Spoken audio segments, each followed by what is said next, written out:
troops it's amassed on the Ukrainian border. The move is being met with new hope and fresh skepticism from experts and officials. The White House says the U.S. is continuing efforts to pursue a diplomatic solution, but have warned Russian President Vladimir Putin that if he invades Ukraine, the West's reaction will be decisive with swift and severe costs. Let's go now to Chief White House Correspondent Peter Alexander, who can tell us about what we expect to hear from the president. Peter? Lester, we should see the president just moments from now, and senior administration officials tell NBC News that the decision was made to deliver these remarks now before President Putin of Russia does take any action, if he is to follow through on the fear that that could happen at any time. We are still in that window that the White House says where an invasion could happen at any moment. And as it relates to Russia's claim that it is right now pulling back its forces from the border from Ukraine, senior administration officials say it is information they still need to verify, that they remain unconvinced about it, that it could be a matter of days before they have any better indication. But the White House has made very clear that the president is still pursuing this sort of dual path approach, focusing both on deterrence and on diplomacy. Earlier today, speaking to his counterpart, the French President Emmanuel Macron, his defense secretary Lloyd Austin is en route overseas right now, arriving a short time ago. He will be at NATO headquarters and meeting with some of America's NATO allies in the days ahead. So there is a real urgency in this moment, but it's a speech that the president has been mulling over delivering for a matter of weeks, as we first reported back in January. Clearly, right now, they believe that the time is right for the president to speak to the American people about the potential impact of a Russian invasion, an impact that could include an effect on them and their wallets at home. Lester. All right, Peter, thank you. The president now approaching the podium. Today, I'd like to provide an update on the crisis involving Russia and Ukraine. From the beginning of this crisis, I have been absolutely clear and consistent. The United States is prepared no matter what happens. We are ready with diplomacy, to be engaged in diplomacy with Russia and our allies and partners to improve stability and security in Europe as a whole. And we are ready to respond decisively to Russian attack on Ukraine, which is still very much a possibility. Though all the events of the last few weeks and months, this has been our approach, and it remains our approach now. So today I want to speak to the American people about the situation on the ground, the steps we've taken, the actions we're prepared to take, and what's at stake for us and the world, and how this may impact on us here at home. For weeks now, together with our allies and partners, my administration has engaged in nonstop diplomacy. This weekend, I spoke again with President Putin to make clear that we are ready to keep pursuing high-level diplomacy, to reach written understandings among Russia, the United States, and the nations of Europe to address legitimate security concerns, if that's his wish. Their security concerns and ours. President Putin and I agreed that our team should continue to engage toward this end, along with our European allies and partners. Yesterday, the Russian government publicly proposed to continue the diplomacy. I agree. We should give the diplomacy every chance to succeed. And I believe there are real ways to address our respective security concerns. The United States has put on the table concrete ideas to establish a security environment in Europe. We're proposing new arms control measures, new transparency measures, new strategic stability measures.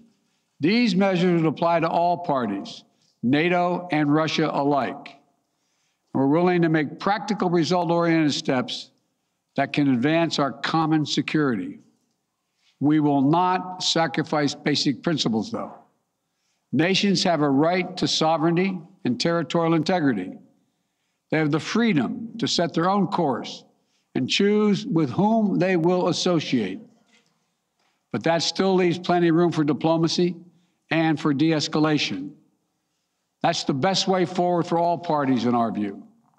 We'll continue our diplomatic efforts in close consultation with our allies and our partners. As long as there is hope of diplomatic resolution that prevents the use of force and avoids incredible human suffering that would follow, we will pursue it. The Russian defense minister reported today that some military units are leaving their positions near Ukraine. That would be good, but we have not yet verified that. We have not yet verified the Russian military units are returning to their home bases. Indeed, our analysts indicate that they remain very much in a threatening position. And the fact remains, right now, Russia has more than 150,000 troops encircling Ukraine and Belarus and along Ukraine's border. An invasion remains distinctly possible. That's why I've asked several times that all Americans in Ukraine leave now before it's too late to leave safely. It is why we have temporarily relocated our embassy from Kyiv to Lviv in western Ukraine, approaching the Polish border. And we've been transparent with the American people and with the world about Russia's plans and the seriousness of the situation so that everyone can see for themselves what is happening. We've shared what we know and what we're doing about it. Let me be equally clear about what we are not doing. The United States and NATO are not a threat to Russia. Ukraine is not threatening Russia. Neither the U.S. nor NATO have missiles in Ukraine. We do not have plans to put them there as well. We're not targeting the people of Russia. We do not seek to destabilize Russia. To the citizens of Russia, you are not our enemy. And I do not believe you want a bloody, destructive war against Ukraine, a country and a people with whom you share such deep ties of family, history, and culture. 77 years ago, our people fought and sacrificed side by side to end the worst war in history. World War II was a war of necessity. But if Russia attacks Ukraine, it would be a war of choice or a war without cause or reason. I say these things not to provoke, but to speak the truth, because the truth matters. Accountability matters. If Russia does invade in the days and weeks ahead, the human cost for Ukraine will be immense. And the strategic cost for Russia will also be immense. If Russia attacks Ukraine, it'll be met with overwhelming international condemnation. The world will not forget that Russia chose needless death and destruction. Invading Ukraine will prove to be a self-inflicted wound. The United States and our allies and partners will respond decisively. The West is united and galvanized. Today, our NATO allies and the alliance is as unified and determined as it has ever been. And the source of our unbreakable strength continues to be the power, resilience, and universal appeal of our shared democratic values. Because this is about more than just Russia and Ukraine. It's about standing for what we believe in, for the future we want for our world, for liberty, the right of countless countries to choose their own destiny, and the right of people to determine their own futures, for the principle that a country can't change its neighbors' borders by force. That's our vision. And toward that end, I'm confident that vision, that freedom will prevail. If Russia proceeds, we will rally the world to oppose its aggression. The United States and our allies and partners around the world are ready to impose powerful sanctions on export controls, including actions that we did not pursue when Russia invaded Crimea in eastern Ukraine in 2014. We will put intense pressure on their largest and most significant financial institutions and key industries. These measures are ready to go as soon and if Russia moves. We'll impose long-term consequences that will undermine Russia's ability to compete economically and strategically. And when it comes to Nord Stream 2, the pipeline that would bring natural gas from Russia to Germany, if Russia further invades Ukraine, it will not happen. While I will not send American servicemen to fight in Ukraine, we have supplied the Ukrainian military with equipment to help them defend themselves. We provided training and advice and intelligence for the same purpose. And make no mistake, the United States will defend every inch of NATO territory with the full force of American power. An attack against one NATO country is an attack against all of us. And the United States' commitment to Article 5 is sacrosanct. Already, in response to Russia's buildup of troops, I've sent additional U.S. forces to bolster NATO's eastern flank. Several of our allies have also announced they'll add forces and capabilities to ensure deterrence and defense along NATO's eastern flank. We will also continue to conduct military exercises with our allies and partners to enhance defensive readiness. And if Russia invades, we'll take further steps to reinforce our presence in NATO, reassure us for our allies, and deter further aggression. To be clear, if Russia decides to invade, that would also have consequences here at home. But the American people understand that defending democracy and liberty is never without cost. This is a cause that unites Republicans and Democrats. And I want to thank the leaders and members of Congress of both parties who've forcefully spoken out in defense of our most basic, most bipartisan, most American principles. I will not pretend this will be painless. There could be impact on our energy prices. So we are taking active steps to alleviate the pressure on our own energy markets and offset raising prices. We're coordinating with major energy consumers and producers. We're prepared to deploy all the tools and authority at our disposal to provide relief at the gas pump. And I'll work with Congress on additional measures to help protect consumers and address the impact of prices at the pump. We are not seeking direct confrontation with Russia, though I've been clear that if Russia targets Americans in Ukraine, we will respond forcefully. And if Russia attacks the United States or our allies through asymmetric means, like disruptive cyber attacks against our companies or critical infrastructure, we are prepared to respond. But we're moving in lockstep with our NATO allies and partners to deepen our collective defense against threats in cyberspace. Two paths are still open. For the sake of historic responsibility, Russia and the United States share for global stability, for the sake of our common future, to choose diplomacy. But let there be no doubt. If Russia commits this breach by invading Ukraine, responsible nations around the world will not hesitate to respond. We do not stand for freedom. Where it is at risk today, will surely pay a steeper price tomorrow. Thank you. I'll keep you informed. Mr. President, whether or not they are de-escalating. President Biden in some forceful language laying out what's at stake as Russia continues to have forces poised around Ukraine near its border. The president saying he wants to give diplomacy every chance to succeed, that the U.S. is not seeking direct confrontation with Russia, but warning Russia that the U.S. will respond and will certainly protect its NATO allies if threatened. We want to bring in NBC News chief foreign correspondent Richard Engel now. Richard, the president also pointed out that they've not been able to verify these reports of Russians pulling back at any level. What are you hearing from Ukraine?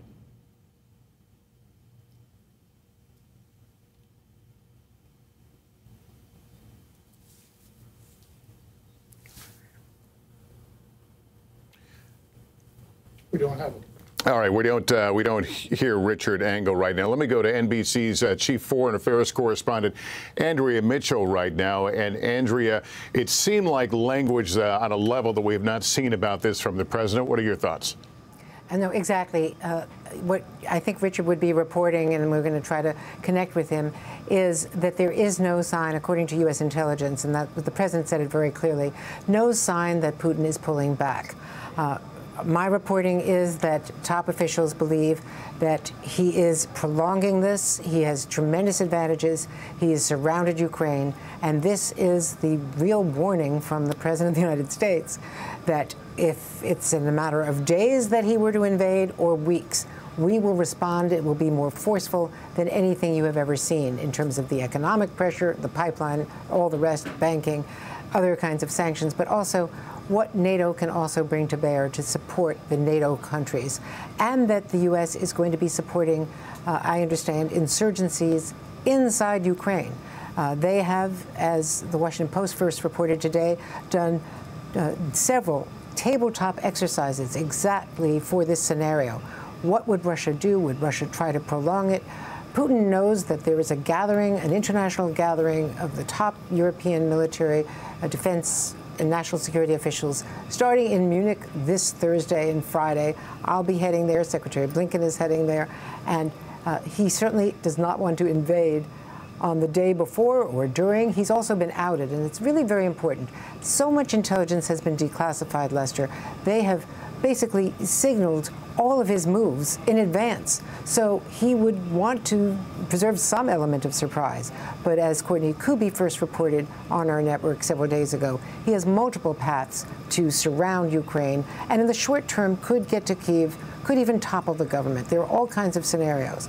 However, in the long term, what President Biden just said, you will pay a heavy price for this. This was a very tough speech, while still saying, we want diplomacy. We're the ones who've been saying that the United States and NATO want diplomacy. You've seen the parade of NATO leaders going to Moscow, most recently this morning with Olaf Scholz, the new chancellor, succeeding, of course, Angela Merkel. But he was solidly in line with the NATO position. And so NATO is more unified than it has ever been. And despite some, friction and fractures along the way, is Macron doing this? Is Scholz doing that? They really are united. When push comes to shove, the message to Vladimir Putin is, don't you dare invade. You will see a united front. All right, Andrea Mitchell, thank you. I'll ask you to stand by. We'll go back to Richard Engel now. We've cleared up the audio issues. Give us an update, Richard, if you will, of the situation on the ground there in Ukraine. Well, Andrea's so smart. She had my answer exactly right. What I'm hearing from sources is that that no one believes that Vladimir Putin has given up on this, that his attempt to show that Russian troops have pulled back slightly isn't convincing very many people, isn't convincing anyone. NATO has said that it is seeing no signs of a de-escalation. President Biden just said that U.S. intelligence hasn't been able to verify it, just the opposite, that they see a continued military buildup. And this speech, as Andrew was saying, had a sense of finality to it. It had a feel of a final warning kind of speech. We've heard similar things like this from President Biden before, but not in such black and white terms, that there is an off-ramp. There is an off-ramp for Putin. There is an off-ramp for the Russian people who don't want to go down this path he was suggesting. Or there is an alternative fork in the road, in which the Russian economy suffers, in which the Ukrainian people suffer, and that Russia finds itself as an economic pariah. The new development was he talked about the cost for the American people, that there would be energy price disruptions, but that this is the cost for defending freedom and for defending democracy. So I think that the biggest takeaway is that this was a clear sign that the White House is still very concerned that an invasion could come, perhaps even will come, could come soon, and they were trying to appeal to Vladimir Putin directly to choose one of these two paths and to do so publicly.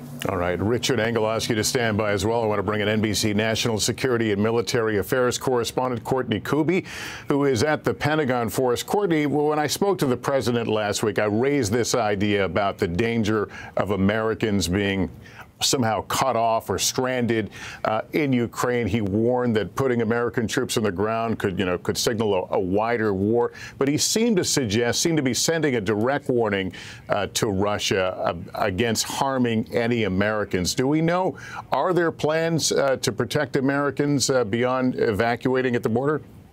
Right. So there were two very specific things he said about Americans in Ukraine. One was he warned Vladimir Putin, do not go after Americans. Do not target Americans in Ukraine, or you will get the wrath of the United States. At the same time, though, Lester, he very pointedly said that he has no intention of sending the U.S. military into Ukraine to go to war with Russia. So we have both of those at the same time. Now, this comes on the backdrop of the fact that the United States actually has sent several thousand American troops into the region. Most of them right now are in Poland, and a group of those could actually be used if Vladimir Putin invades Ukraine, but in fact, they would be used to help Americans and potentially others coming across from Ukraine into Poland. They could be manning checkpoints. They could be providing very basic wellness checks, health checks, providing some logistics like food and shelter if there really is a large flow of Americans coming from Ukraine into Poland. But President Biden said, once again, what we have been hearing for weeks now from defense officials and U.S. officials, that there is no intention to send the United States military in to go to war with Russia in Ukraine. A couple other things that really stood out to me, though, today from the president. He said that there are now 150,000 Russian troops around Ukraine. That's a number that we have not yet heard from this administration. And he said specifically that they're in a threatening position, many of them. And why that stood out to me, Lester, is because we've heard from the Russian Federation today that, in fact, they are planning to pull some of these troops back that were part of this exercise. As we heard from the president and from both Andrea and Richard, there is no indication, according to the U.S. officials that we're speaking to, that any of that has begun. But the defense officials who I've been talking to about this today say Russia is actually moving troops around, but they're actually moving them closer to Ukraine. So rather than de-escalating, they're continuing to move further and further into for the potential that they may be planning some sort of an invasion. The reality is, from here at the Pentagon, we are not hearing or seeing any signs that Vladimir Putin is de-escalating the situation right now, Lester. And for folks at the Pentagon, Courtney, as they look at some of those surveillance videos, satellite videos that we're looking at, are they of the assumption or the belief now that Russia has the capability of a full occupation of Ukraine? Not necessarily an occupation, but a full-scale invasion for sure. And that would be, that's actually one of the questions we've been asking a lot about here, because if Vladimir Putin decided that he wanted to invade all of Ukraine, we're talking somewhere in the neighborhood of 100 to 250,000 people that would take for a full-scale occupation of that country. And at this point, we don't have any indications that he's planning that. But he is, according to a military and intelligence analysis an assessment, we are told that he has the troops there ready for a large scale of invasion of the West and the East, the South, and the North. What Andrea was talking about the potential for him to move troops down from Russia down into Kyiv in a really short period of time. The question is, if he did that, if he brought this large-scale invasion of the eastern side of Ukraine, would he try to occupy that, or would this just be an attempt to destabilize the government, install a new government? That is still a big question that we just don't have answers to at this point, Lester. Courtney Kuby, thank you. We're also joined by Michael McFaul, former U.S. ambassador to Russia and an NBC News international affairs analyst. Ambassador, thank you for being with us. The president laid out that the U.S. and its European allies have offered things to Russia in terms of new arms control, more transparency. Why aren't any of those attractive or don't appear to be attractive to Vladimir Putin?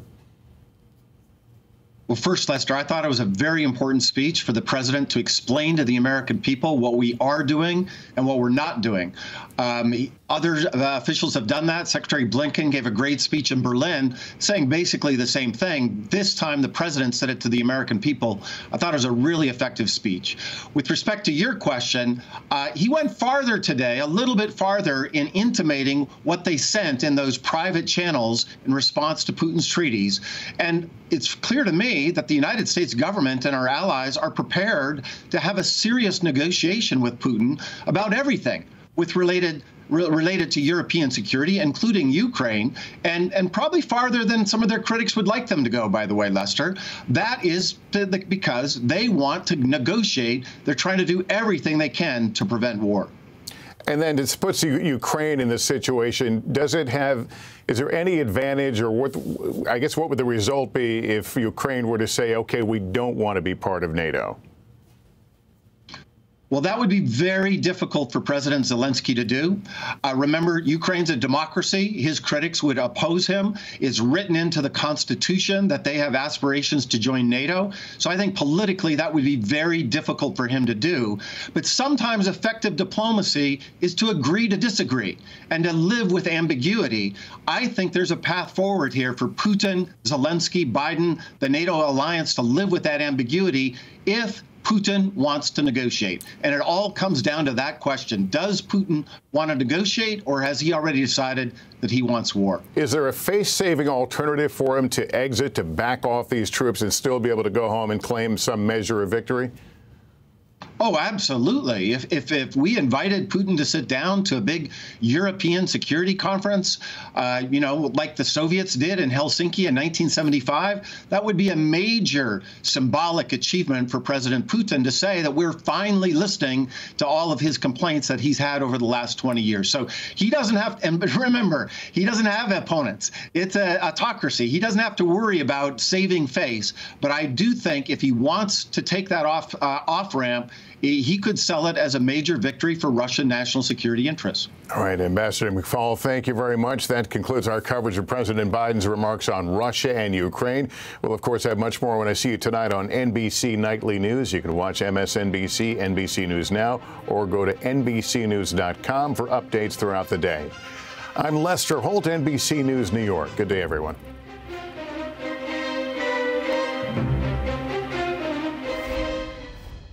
Back here in New York, he's a self-described